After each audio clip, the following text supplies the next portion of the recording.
और सर उसके बाद पिछले साल तो सर बुक्स भी नहीं आई हमारी, जो कॉपीज थी, कॉपीज नेक्स्ट बुक का उनसे पूछा मैम से कि मैम कॉपीज का क्या है, तो बोलते कि नेक्स्ट की गाइडलाइंस में नहीं है कि आपके कॉपीज वगैरह है, ये तो घर से खरीद के देंगे। और उसके बाद सर हमारी कॉमर्स स्ट्रीम की बात, सर कॉमर्स स्ट्रीम तो हमारी नहीं है सर, उसकी बुक्स भी नहीं आई सर, ना तो 11th की आई है ना 12th की आई सर। 12th का भी कितना सेशन लिया हमारा हो गया कि अभी सिलेबस भी हमारा चल रहा है, लेकिन है ना मैम ने है ना हमको उनकी पर्सनल्स लाके उन्होंने लाके दी कि है ना ये रही, इससे आप पढ़िए जब तक आएगी स्कूल से। सर अभी तक आई नहीं है। कविता मैम जो हमारे कॉमर्स वाले हैं उन्होंने हमें लाके दिए।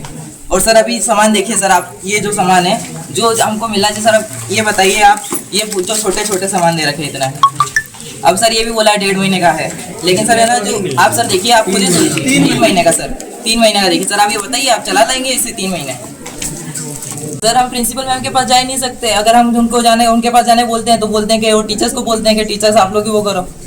टीचर्स के ऊपर वो कर देते हैं। हम आपको बताएं, हम प्रिंसिपल ऑफिस में जाते हैं तो उनको डायरेक्ट वो हमारे टीचर्स को बोलते हैं कि है ना टीचर्स ने भेज रहे बच्चे को, इसलिए वो डायरेक्ट टीचर्स पर ब्लेम करते हैं। सर उसका तो हमें नहीं पता, लेकिन है जो सामान है ना हमें आना चाहिए था हमारे पास, लेकिन वो नहीं आया। जैसा भी सर बता रहे कटिंग के पैसे और ये सब, कटिंग का पैसा सर हमको इतना 2 साल हो गया अभी तक मिला ही नहीं है। मैं ये समझ चले कि हमको पिछले साल भी कुछ नहीं मिला, ये सामान मिला नहीं कहीं नहीं, और इस साल भी जो मिला वो सब घटिया मिला,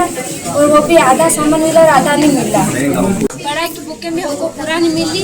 और नई बुक अभी तक आई भी नहीं, आई वो तो पुरानी कभी नहीं, और कभी हमसे मिलना भी नहीं चाहिए। ऐसा बोला कि मैम ने कि आदिवासी समाज पर कुछ गलत बातें बोली हमको, पूरे अटूरा लोगों कि आदिवासी के बच्चे कभी नहीं सोचेंगे, डोरे डांडे सोचरपुर कभी तोड़ पूरा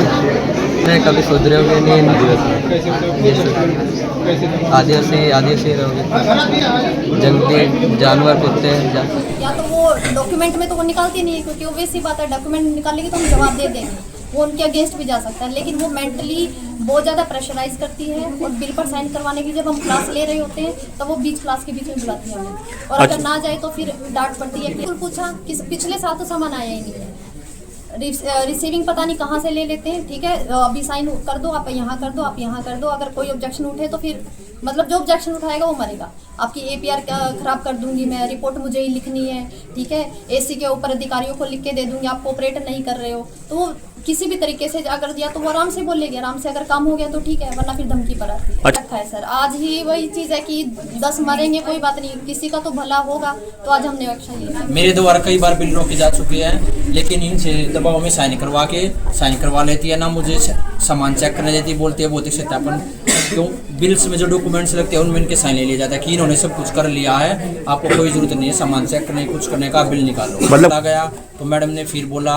कि आपका काम सामान चेक करने का नहीं है, आप मेरी अनुमति के बिना कहीं पे नहीं जा सकते, आपका काम बिल लगाने का, सिर्फ बिल लगाओ, वेरीफाई करने का काम परचेज कमेटी का है, सब कुछ परचेज। सर इनसे भी जबरदस्ती साइन कराए जा रहे हैं। इस जो ये लेटर मेरे को दिया गया, इस मामले परचेज कमेटी कोई कुछ पता नहीं है। देखिए सर इसमें साफ लिखा हुआ है, मेरी जेमबायर ID थी कि सारा काम परचेज कमेटी करेगी। ऐसे सूचना मिली थी कि बच्चे थोड़े से असंतुष्ट हैं इन व्यवस्थाओं से, उसी संबंध में यहाँ पर मैं और साथ में प्रिंसिपल भी है, तो अब बच्चों के बयान में टीचर्स को अब जो भी अकॉर्डिंग